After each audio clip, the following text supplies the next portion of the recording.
ஓம் நமோ வெங்கடேசாய. சென்னை பூந்தமல்லியை அடுத்த பேட்டை கிராமத்தில் கங்கையம்மன் கோவிலை பார்த்து கொண்டிருக்கிறீர்கள். இந்த திருக்கோயில் பூந்தமல்லியிலிருந்து 2 கிலோமீட்டர் தொலைவில் உள்ள பேட்டை அகரமேல் என்ற கிராமத்தில் கிராம தேவதையாக கங்கையம்மன்.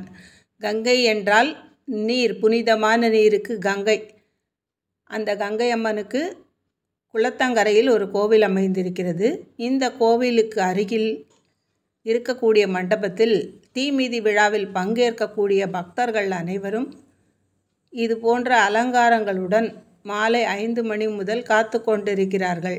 இந்த இடத்துக்கு ஆதிபராசக்தி அம்மன் என்ற கிராம தேவதை எழுந்தருளி, அந்த அம்மன் இங்கு திருமஞ்சனம் கண்டறிந்த பிறகு வீதிவலமாக வந்து தீமிதி விழாவில் பங்கேற்க இந்த பக்தர்கள் அனைவரும் குடும்பத்துடன் ஒன்று கூடி தங்களுடைய வேண்டுதல்களை நிறைவேற்றுவதற்காக காத்து கொண்டிருக்கிறார்கள். ஒவ்வொருவரும் விதவிதமான அலங்காரங்கள், மஞ்சள், சந்தனம், மஞ்சள் ஆடை, புஷ்பங்கள் இவற்றையும் எலுமிச்சம்பழ மாலையையும் ஏற்றுக்கொண்டு ஒரு பக்தி உணர்வோடும் பல்லாயிரக்கணக்காக கூடியிருக்கிறார்கள் இந்த குளக்கரையில்.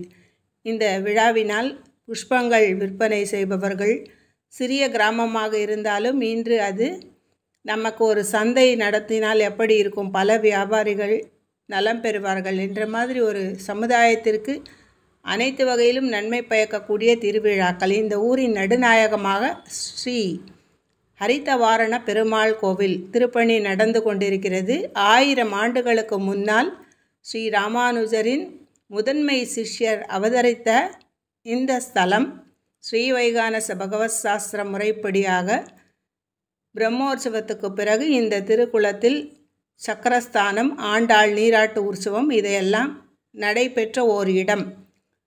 இந்த திருக்கோவிலின் குளத்தருகில்தான் இப்போது நீங்கள் பார்த்து கொண்டிருக்கின்ற கங்கையம்மன் கோயில் அமைந்திருக்கிறது.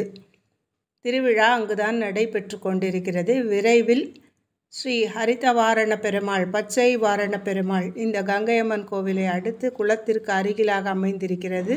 அந்த பெருமாள் கோவிலில் விரைவில் திருப்பணிகள் நிறைவு பெற்று ஸ்ரீவைகானச பகவத் சாஸ்திர முறைப்படியாக ஆராதனங்கள் நடைபெற வேண்டுமென்று இந்த கிராம தேவதைகளை இன்று பிரார்த்தித்து இந்த விழாவில் பங்கேற்கும் ஒரு வாய்ப்பு.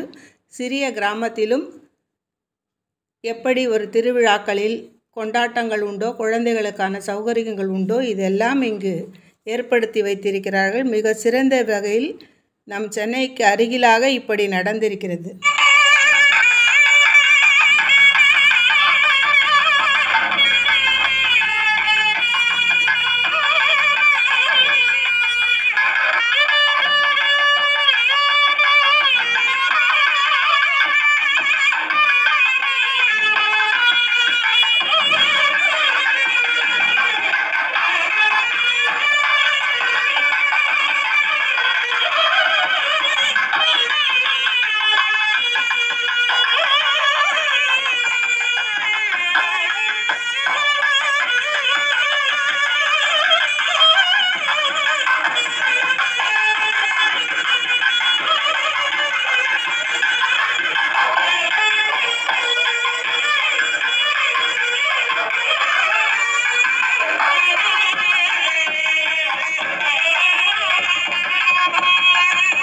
தீமிதி விழாவிற்கு ஏற்பாடு செய்யப்பட்டிருக்கின்ற திருக்கோவிலின் முன்னதாக, ஸ்ரீ ஆதிபராசக்தி அம்மன் கோவிலின் முன்னதாக அனைவரும் தீமிதி விழாவில் பங்கேற்க வரும் பக்தர்களை காணவும் விழாவினை தரிசிக்கவும் ஆயிரக்கணக்கில் இங்கு கூடியிருக்கிறார்கள். அனைவருக்கும் இந்த வாய்ப்பு தொலைக்காட்சி மூலமாக வழங்கப்பட்டு கொண்டிருக்கிறது.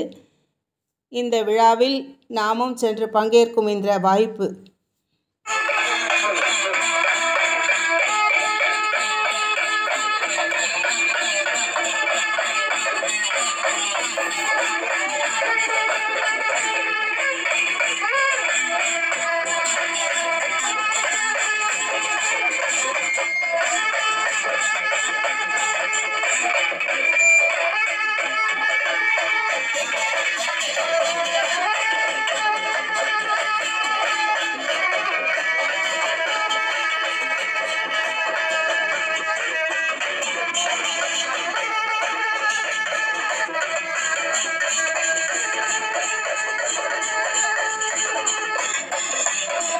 பக்தர்கள் அனைவரும் இப்படி வேல் குத்தியும் அலகு போட்டும் எலுமிச்சம்பழ மாலைகளை அணிந்து கொண்டும் தங்கள் வேண்டுதல்களை நிறைவேற்றுவதற்காக விரைந்து வந்து கொண்டிருக்கிறார்கள்.